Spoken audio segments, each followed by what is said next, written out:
ওনার ছেলের ওয়াইফ ছেন আপনি, ঘটনা কি? ওটা আমার ঠকায় বিয়ে দেওয়া হয়েছে। ঠকায় বিয়ে দেওয়া হয়েছে? বিয়ে করছেন, এটা কি ইসলাম শরীয়ত মোতাবেক? কোর্ট ম্যারেজ করছেন। এবার আপন ছেলের বউকে ভাগিয়ে নিয়ে বিয়ে করার অসুস্থ সেই কথা আমাকে বলেনি, ওনার ছেলে যে অসুস্থ সেই কথা আমাকে বলেছে, আমাকে জিজ্ঞেস করেন দেখি। স্বামীর মানসিক আমদম করে ছেলেকে বিবাহ করে নতুন বউ ঘরে এনেছিল, বেটার বউ। শ্বশুর খালি একটি কথা হয়তো গোপন রেখেছিল যে আমার ছেলেটা একটু অসুস্থ, যার জন্য ছেলের বউ অর্থাৎ বেটার বউ শ্বশুরের সাথেই সেই ধরনের কাজকাম করলো। বিভিন্ন সময় শাশুড়ির হাতে ধরা পড়ার পরে। সুপ্রিয় দর্শক শ্রোতা, আসসালামু আলাইকুম। দেশে এবং প্রবাসে, দূরে এবং কাছে, যে যেখান থেকে আজকের এই ভিডিওগুলো দেখার জন্য প্লে করেছেন, সবাইকে আন্তরিক শুভেচ্ছা, অভিনন্দন। দর্শক শ্রোতা, শুরু থেকে ছোট একটি ভিডিও ক্লিপের অংশবিশেষ দেখেছেন এবং একটি মেয়ের কথা শুনেছেন। আসলে উনি কিন্তু একজনের বেটার বউ অর্থাৎ একজনের ছেলের বউ। আর এই ছেলের বউ আর পাশে যে মুরব্বীটিকে দেখছেন আপনারা, সে হচ্ছে তার শ্বশুর, অর্থাৎ শ্বশুরের সাথে এই ধরনের কর্মকাণ্ডতে জড়িয়ে পড়েছে। তার অভিযোগ, মেয়েটির অভিযোগ, ছেলেকে যখন বিবাহ করানো হয় তার ছেলে মানসিক অসুস্থ এবং সে শারীরিকও অসুস্থ, অর্থাৎ সে কাজ কাম কোনোটাই করতে পারে না। সে হচ্ছে অচাল মাল। এই অচাল মাল দিয়ে কি চলবে না দেখে বেছে নিয়েছে তার নিজেরই শ্বশুরকে। আর নিজের শ্বশুরকে যখন উৎসাহ জাগাইছে বেটার বউ, তখন সেই শ্বশুরও ছেলেকে ভুলে যেয়ে, ছেলের বউকে ভুলে যেয়ে নিজের পরকীয়া প্রেমিকের সাথে রঙ্গলীলায় মত্ত হয়ে যায়।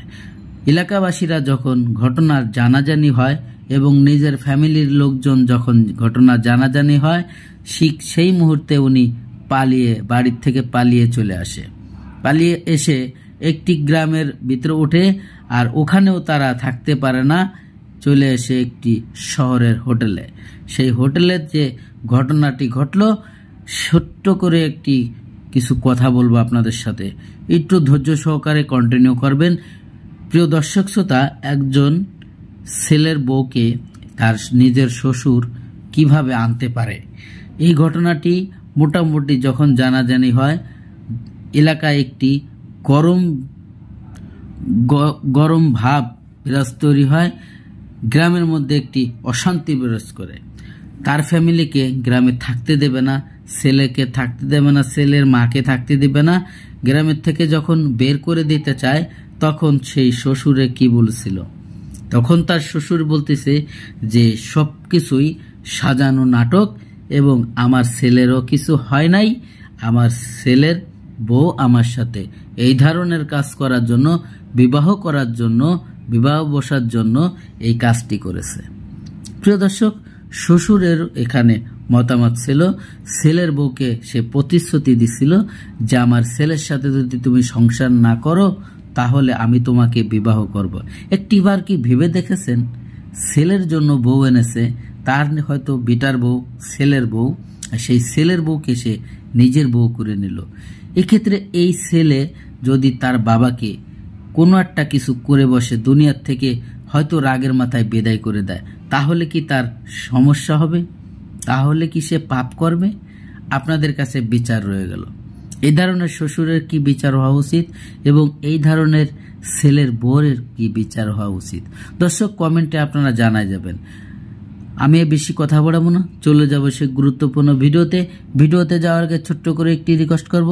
দর্শক, আপনি যদি আমার চ্যানেলে নতুন বন্ধু হয়ে থাকেন, ভালো লাগলে চ্যানেলটিকে সাবস্ক্রাইব করে রাখবেন আর ভিডিওগুলো লাইক, কমেন্ট, শেয়ার করে দেবেন। ওনার ছেলের ওয়াইফ ছেন আপনি, ঘটনা কি? ওটা আমার ঠকায় বিয়ে দেওয়া হয়েছে। ঠকায় বিয়ে দেওয়া হয়েছে? আপনার ছেলের ওয়াইফকে বিয়ে করছেন, এটা কি ইসলাম শরীয়ত মোতাবেক? কোর্ট ম্যারেজ করছেন। এবার আপন ছেলের বউকে ভাগিয়ে নিয়ে বিয়ে করার অভিযোগ উঠেছে শ্বশুরের বিরুদ্ধে। এই ঘটনায় এলাকায় ব্যাপক চাঞ্চল্যের পাশাপাশি সৃষ্টি হয়েছে কৌতূহল। চাঞ্চল্যকর এই ঘটনাটি ঘটেছে নওগাঁ সদরের রজাকপুরে। 3-4 মাস আপনার ছেলের সংসার করলো, তাকে আপনি বিয়ে করলেন কেন? আপনার তো বউ ছিল, সে অসহায়। ঘটনার বিবরণে জানা যায় প্রায় 5 বছর পূর্বে নিজের ছেলেকে এই তরুণীর সাথে পারিবারিকভাবে বিয়ে দেন। বিয়ের পর থেকে ছেলের মানসিক এবং শারীরিক সমস্যার অভিযোগ তুলে তার সাথে সংসার করবে না বলে জানায় এই তরুণী। ওনার ছেলে অসুস্থ সেই কথা আমাকে বলেনি, ওনার ছেলে যে অসুস্থ সেই কথা আমাকে বলেছে, ওনাকে জিজ্ঞেস করেন দেখি। স্বামীর মানসিক এবং শারীরিক সমস্যার কারণে তার আপন শ্বশুরের সাথে ঘনিষ্ঠতা বাড়ে। ঘনিষ্ঠতার সেই সম্পর্ক একসময় রূপ নেয় শারীরিক সম্পর্কে। পরিবারের সবার লোকচক্ষুর অন্তরালে বেশ কিছুদিন যাবৎ চলতে থাকে তাদের এই সম্পর্ক। এক পর্যায়ে বউ এবং শ্বশুরের সম্পর্ককে পরিণয়ে রূপ দিতে তার স্বামীকে ডিভোর্স দেন এই তরুণী। চলে আসেন তার বাবার বাড়িতে। এরপর থেকেই আপন শ্বশুরের সাথে চালিয়ে যেতে থাকেন সম্পর্ক। আপনার ছেলের ওয়াইফ কতদিন হিসাবে ছিল? 3-4 মাস। আলাদা বাসা ভাড়া নিয়ে এখানে স্বামী স্ত্রীর মতো বসবাস শুরু করেন তারা। পরিবার যেন কোনো সন্দেহ না করেন এজন্য আগে স্ত্রী এবং সন্তানদেরও সময় দিতেন 60 বছর বয়সী এই শিক্ষক। কিন্তু কথাই বলে সত্য কখনো চাপা থাকে না। পরিবারের লোকজনের সন্দেহ হলে তাকে চোখে চোখে রাখে। বউ এবং শ্বশুরকে তাদের ভাড়া বাসায় হাতে নাতে ধরে ফেলেন তার প্রথম স্ত্রী। বিষয়টা হচ্ছে আপনার ছেলের ওয়াইফকে নিয়ে আপনার স্বামী তিনি নিয়ে এসে এই ফ্ল্যাটে উঠে আছেন। এটা কতদিন থেকে আছেন?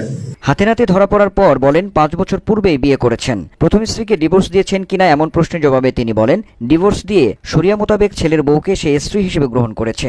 এখন এই স্ত্রীকে নিয়ে সংসার করতে চান বলে জানান তিনি। এটা কি আপনার স্ত্রীর অনুমতি নিয়ে করছেন?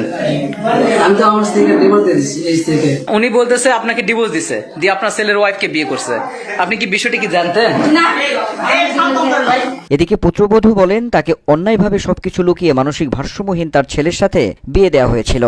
ছেলের সাথে একদিনও সংসার করেননি জানিয়ে এ পুত্রবধূ বলেন তার অধিকার আছে কাউকে ভালোবেসে বিয়ে করার। তাই শ্বশুরকে তিনি রেজিস্ট্রি করে বিয়ে করেছেন।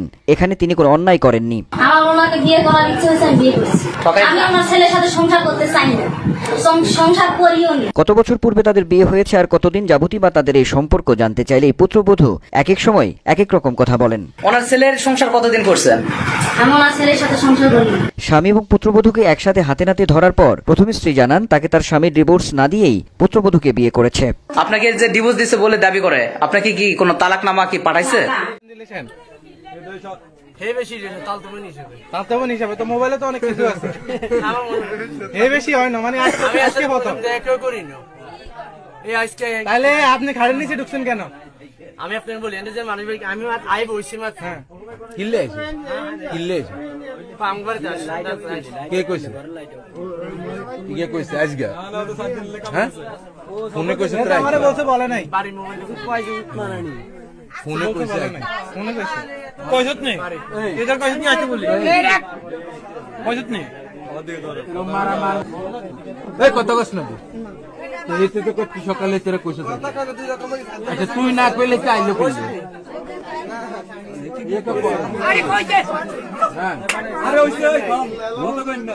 আচ্ছা হে না কইলে কেমনে এই না কইলে তো তোর ঘরে এখানে বেড়াইতাছ আমি কইছি আমি বেড়াইতাছ তুই কইছিস বেড়াইতে আইতে কইছি আমি কইছি বেড়াইতে হইছে না।